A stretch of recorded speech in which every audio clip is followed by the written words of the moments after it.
He is an absolutely disgusting, smelly orphan with no friends, but his life completely changes one day when he meets an old man who gives him a special sword and tells him to become the next king. Is this light coming from me? The story begins in a world that is divided between the realm of the whites and the blacks, who are not allowed to mix with each other. Despite being Asian, our nameless hero lives in a little village in the realm of the blacks as a snotty little orphan. One day, he decides to finally go out with the elders to hunt some meat, but just as they are about to leave, one of the men comes running to them and tells them that they are under attack by a pack of monsters. Hearing this, everyone gets scared, but the hunters tell everyone to grab their weapons and to defend the village with their lives. One of them requests our boy to take the kids up the hill and hide inside the cave, and the ladies reassure them that they will take care of things behind them. Hearing this, the kids agree to follow our protagonist and start running towards the hill, while the village gets attacked by the massive monsters, who utterly destroy the poor villagers like GTA NPCs. While running away, one of the kids falls down and our hero quickly walks back to help him. But before he can do anything, he hears a scream from the front and sees a massive centipede monster blocking their path. The monster instantly snacks on one of the kids before our boy can even react, and even when he gets up to fight, his attacks do basically nothing against the thick-skinned insect. Realizing this, he curses the monster and tells the other kid to run, then falls back and grabs the little girl who had fainted earlier from the monster's poison attack. He picks her up and starts running, but the monster quickly catches up to them again, ready to strike. Seeing no other option, the other kid decides to sacrifice himself by jumping in front of the monster and begs our protagonist to protect his little sister. Our boy finally reaches the cave, but the poison has already done its damage, and the little girl dies, leaving him shattered. After that, he desperately returns to the village with her body, screaming for help, only to find out that the entire village has been wiped out, and that he's the only one left alive. Feeling depressed and defeated, he starts digging a massive grave for all the villagers in the heavy rain until the next morning, when an old man called Skiers arrives and asks him what he's doing. The boy explains how monsters attack the village and says that all the surrounding ones have been destroyed too, so with nowhere else to go, he's digging a grave for the deceased. Seeing the poor boy's condition, the old man gives him a piece of bread and a bottle of water, which our boy lunges upon hungrily. They start talking about the King of Darkness who rules their country, and our protagonist says he doesn't understand why the king lets these monsters run wild.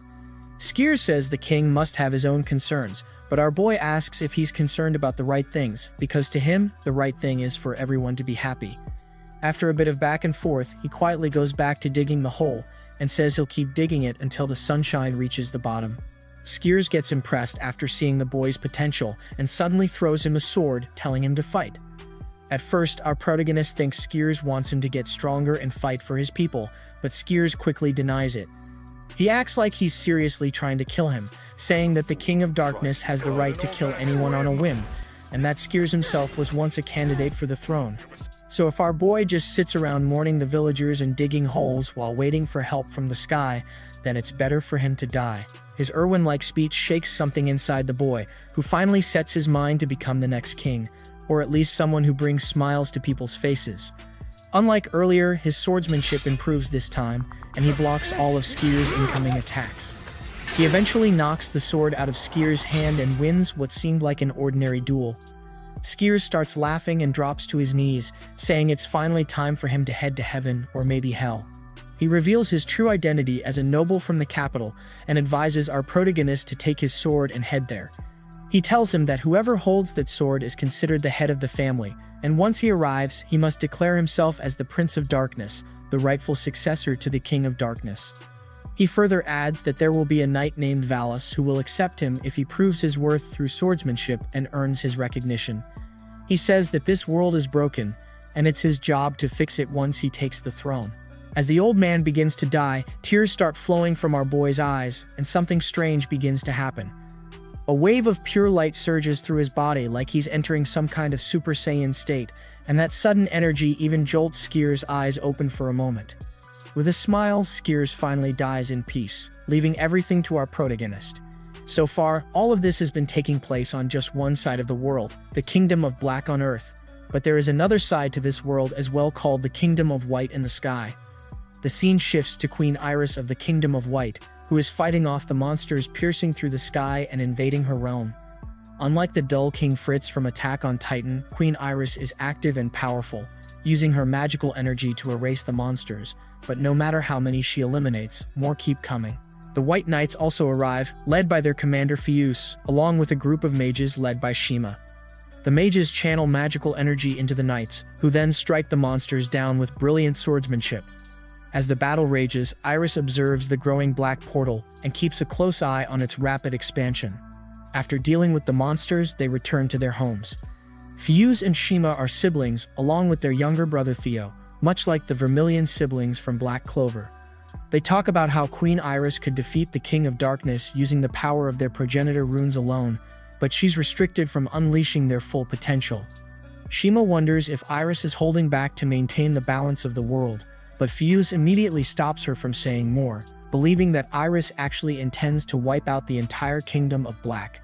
An old man then approaches Iris to check on her well-being and the current state of the kingdom.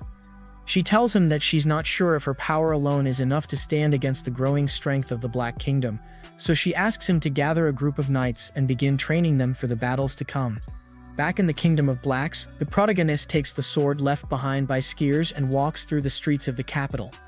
A knight spots him and questions why he's carrying that sword, but instead of answering, our hero asks him where Skiers' mansion is. The knight flares up in anger and draws his blade, and that's when our boy realizes that this must be Valis. He tells him that Skiers is dead, but Valis doesn't back down and corners him. That's when the protagonist repeats his iconic line and declares that he is the Prince of Darkness, the rightful successor to the King of Darkness. Hearing that, Valis accepts him as his master and agrees to take him to the mansion. The scene then shifts back to the Kingdom of Whites, where we see Iris praying to the progenitor rune, asking for its protection. Soon, Shima joins her, and they talk about the growing number of attacks from the Kingdom of Darkness. She wonders if their whole country is after the progenitor rune, but Iris says that the people of the Kingdom of Black are just like their own, and it's only the King of Darkness who is out of control and causing chaos for everyone, including his own people. She then says that she is confident that the next King of Darkness will preserve the world's balance. Just then, a knight rushes in with devastating news, saying they are under attack by Baal, so Iris immediately orders Shima and Fuse to prepare their troops and set out at once. Iris flies west on her angel-like wings while Fuse orders his troops to hold their positions. Shima telepathically commands her mages to prepare for battle.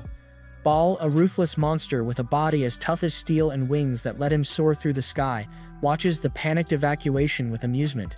He gives the people time to ready their defenses before ascending into the air, where he spots the mages gathered at the temple. The mages launch magical attacks that feel like water splashes against the monster's armored body. Without hesitation, he destroys the temple along with the mages inside.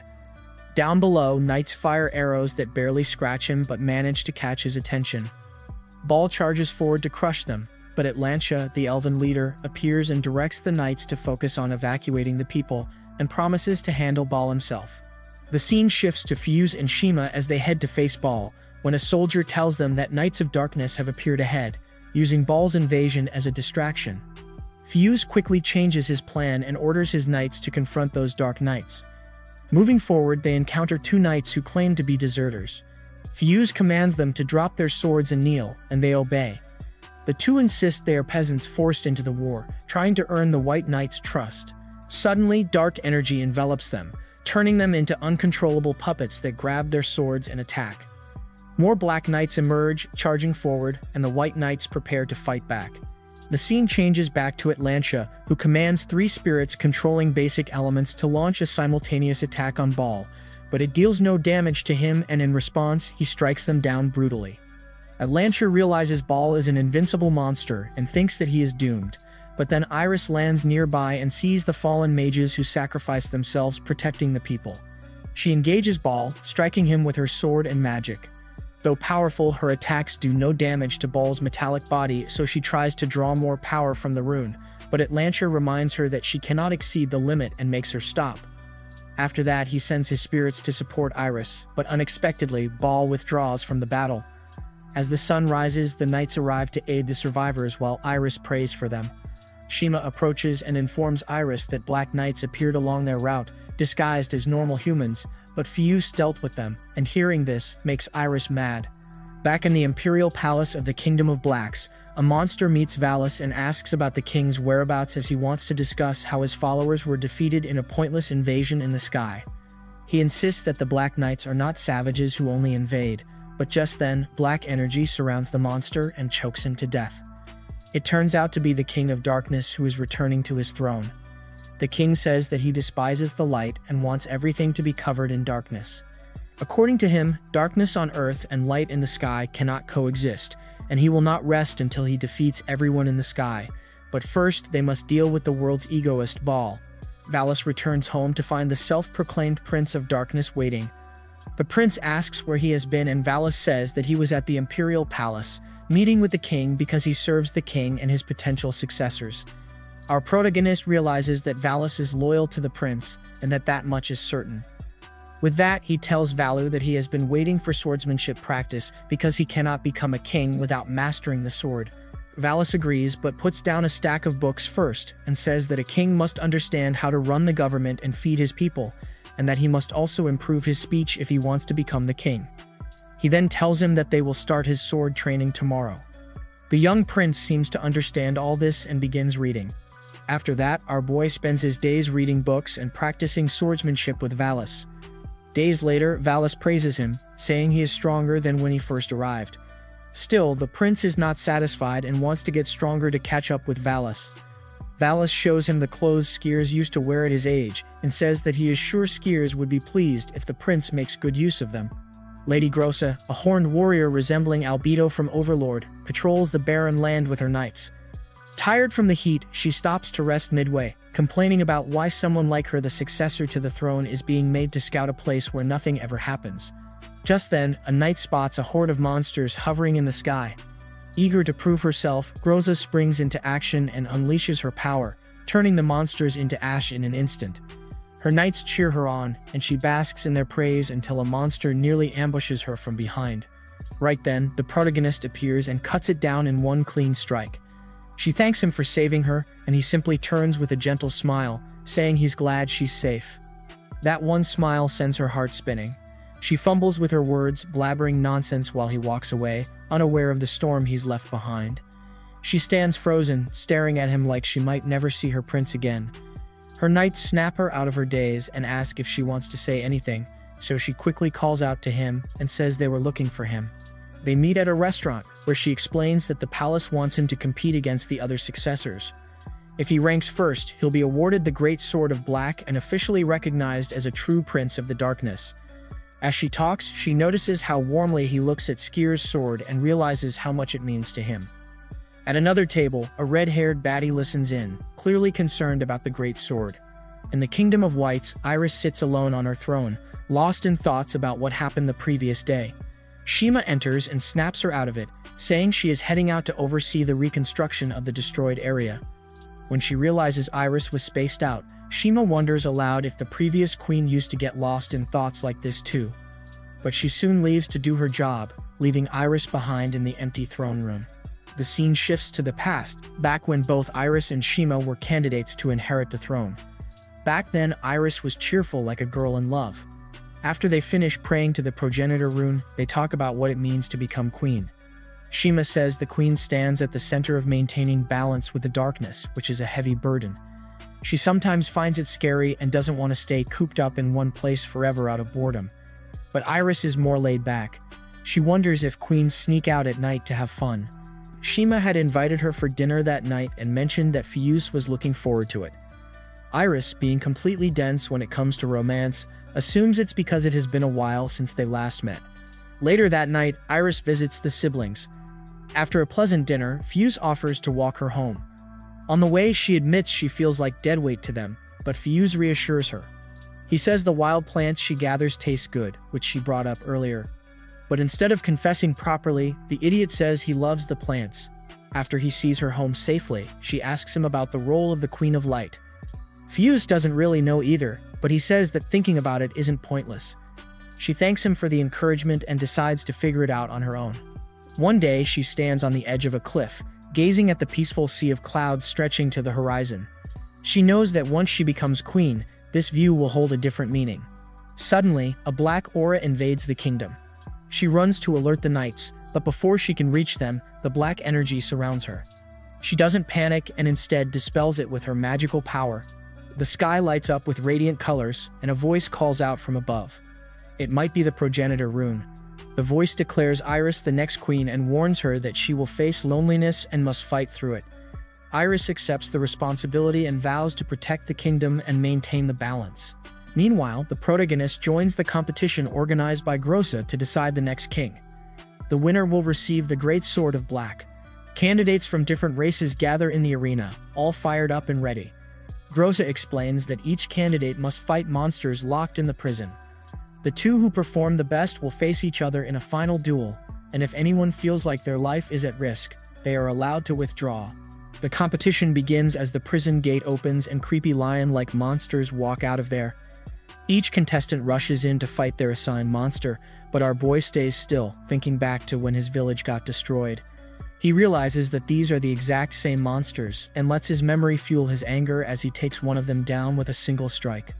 One candidate uses fire magic to shoot her monster, but it survives and charges at her. Seeing the massive beast coming towards her, she freezes up in fear, and it looks like this is the end of her. But just before it can harm her, our hero steps forward and knocks the monster down. But instead of Prius, his decision to help her makes others suspicious, and they start whispering and wondering why he stepped in to help a rival. Just then, a massive monster appears on the battlefield, and a few candidates try their luck and rush toward it, only to get crushed one by one. Only Adele and our hero stand back instead of acting recklessly. The monster then grabs a candidate and tries to squeeze him to death, but our hero uses this chance to leap onto its back and drives his sword through its chest, making the monster collapse and ending the battle.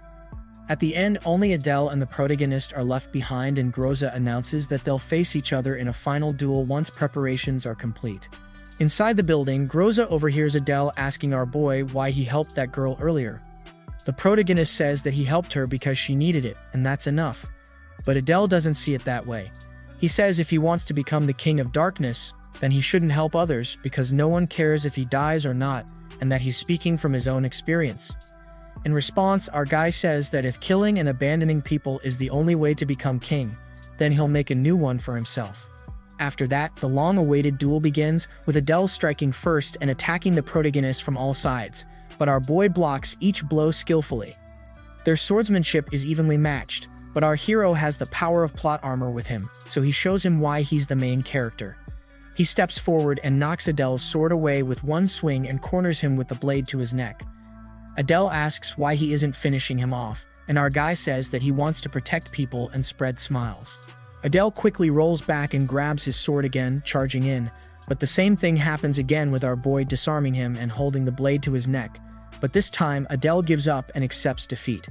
With that, Groza declares the protagonist as the successor to the throne and the new prince of the kingdom. As proof, he is awarded the Great Sword of Black, which happens to match the color of his clothes perfectly.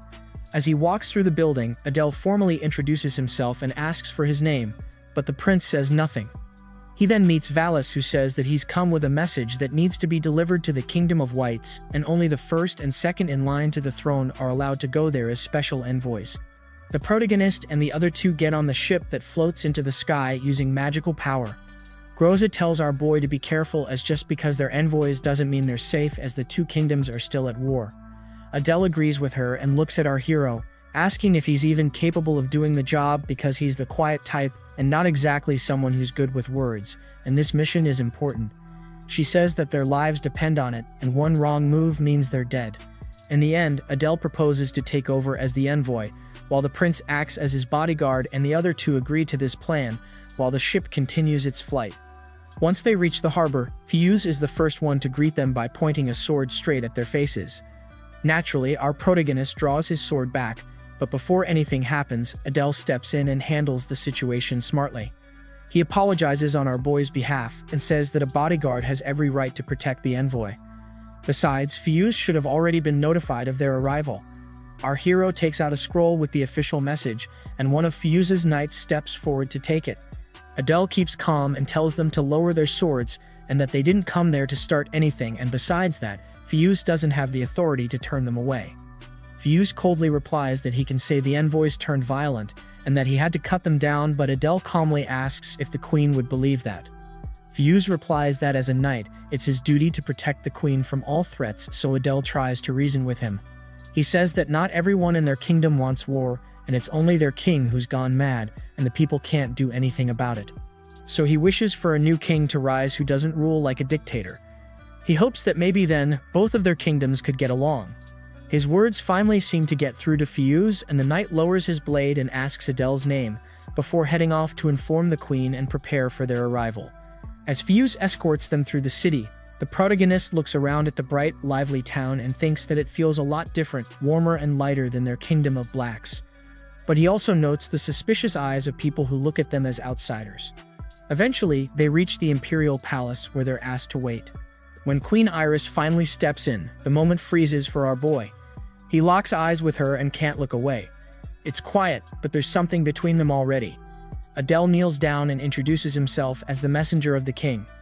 Iris says she's read the message but doesn't understand why their king wants an alliance, especially when things have never been friendly between them.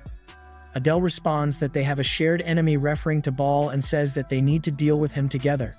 Iris agrees that Baal is a monster who threatens both sides, but once he's gone, the King of Darkness will just aim for her kingdom next.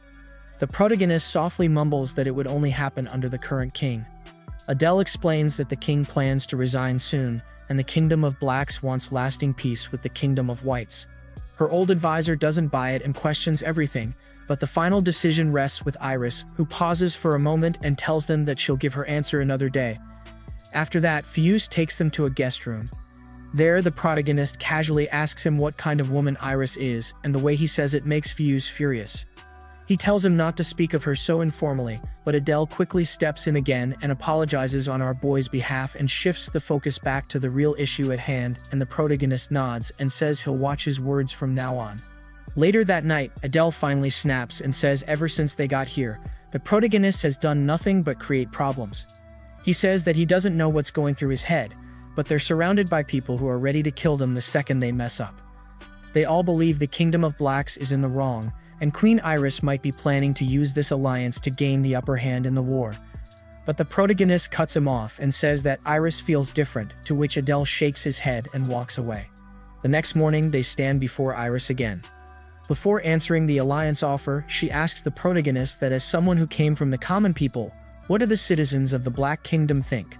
Our boy answers without hesitation and says that every time Baal shows up, people lose their homes, and that's why he thinks this alliance could actually help them. After hearing this, Iris thinks it over and gives her decision, saying that the Kingdom of Whites will join hands with the Kingdom of Blacks and go to war against Baal.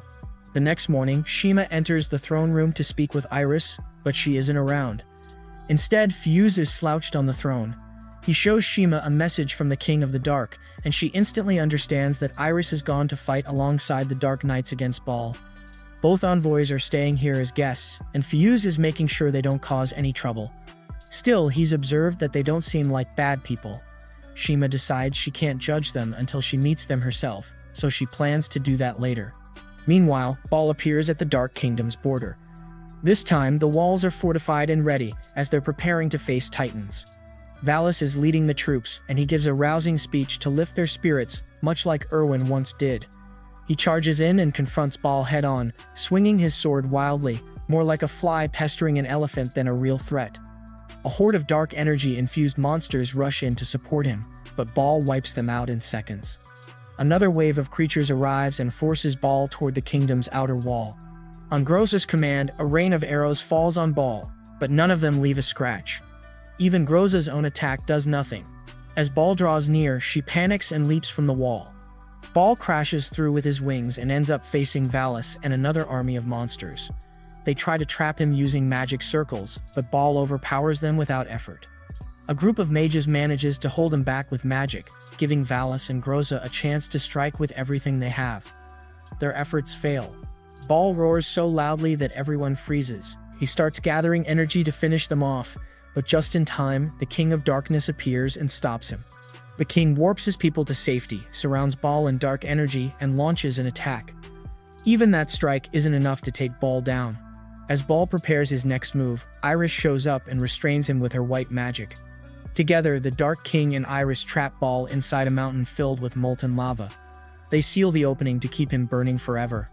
With their shared enemy defeated, Iris gives the king a long look, then returns to the Kingdom of Whites. Later, Fiyus introduces the envoys to his sister Shima. Adele tries to flirt by complimenting her beauty, but she's not impressed. She asks if it's true that the people of the Dark Kingdom don't want war. Adele says yes, but explains they can't defy the king unless they're ready to die. The protagonist looks outside, sees Iris returning, and bolts out the door. Iris is barely holding on and doesn't have the strength to fly.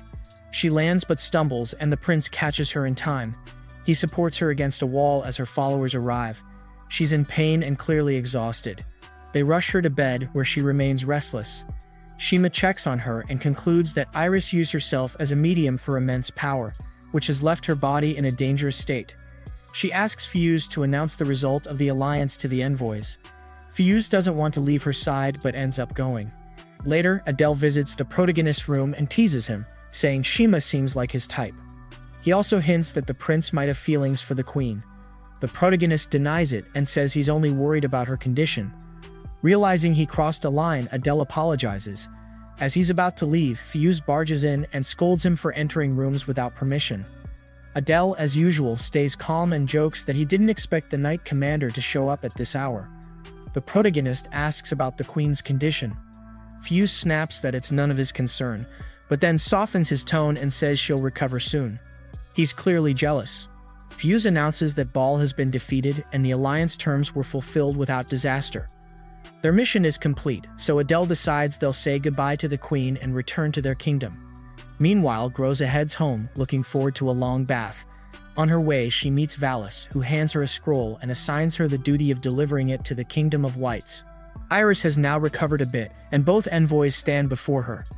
Adele is deeply grateful and says he has no words to express his feelings, but even though Iris has suffered a lot, she worries more about the people of the Kingdom of Blacks, who also faced heavy losses. She prays for those who do not serve the King of Darkness, hoping they are reborn with a pure soul. Adele then makes a bold announcement that shocks everyone. He expresses his desire to seek an audience with the King of Darkness and persuade him to stop the war against the Kingdom of Whites. His words sound like a death wish, but Adele has already made up his mind because of Fiyus, and he believes it's the only way both kingdoms can move forward. Just then, a knight enters the hall and informs them that another messenger from the Black Kingdom has arrived, so Iris allows the messenger to enter. Groza appears and kneels before her, presenting the message she brought from the king. While Iris reads the note, Groza glances at the protagonist from the side and sees that his eyes are fixed on Iris, which makes her make a face in jealousy. Iris takes a breath of relief and announces that the King of Darkness has requested a period of peace so both sides can recover from the damage caused by Baal. Everyone is surprised, and Fiyus comments that Adele no longer needs to risk his life for peace, to which Iris responds positively and agrees to the king's request. Her attendant leaves to write the reply, and Iris decides to take everyone on a short tour to see the Kingdom of Whites since she feels better thanks to Shima's treatment. As they leave the palace, they come across Theo, who is doing something near a tree. He gets excited to see his siblings, but the moment he finds out the others are from the Black Kingdom, he hides behind his sister in fear. Adele laughs and says they won't eat him, and Shima agrees, but Groza burns with jealousy again when she notices Iris looking at the protagonist. Her expression softens when she sees Theo, who steps out after realizing that not everyone from the Black Kingdom is evil. They ask what he's doing, and he shows them an injured bird. Placing one hand on the bird and the other on the tree, he channels healing magic through the tree to the bird, which begins to glow as the bird is healed. Shima explains that she taught him that spell and comments that Theo has a talent for magic. Fiyus stumbles forward and reminds Theo that he was supposed to join the Knights, but Theo teases him back, saying if he joins, Fiyus will be demoted to vice commander, and everyone laughs at the boy's confident reply. The healed bird flies away with its companion, and Groza remarks that birds here are cheerful and well-behaved, unlike the black ones back home that are always ready to cause trouble. Fiyus says the same applies to their envoys, all dressed in black, and Adele replies that people here are no different, dressed in white. Iris agrees with a smile, which makes the prince's heart flutter, but Groza sees this and can't stand it. She suddenly shares an idea and suggests that they try wearing each other's clothes, and the girls agree without hesitation. Adele and Fiyus are the first to exchange outfits.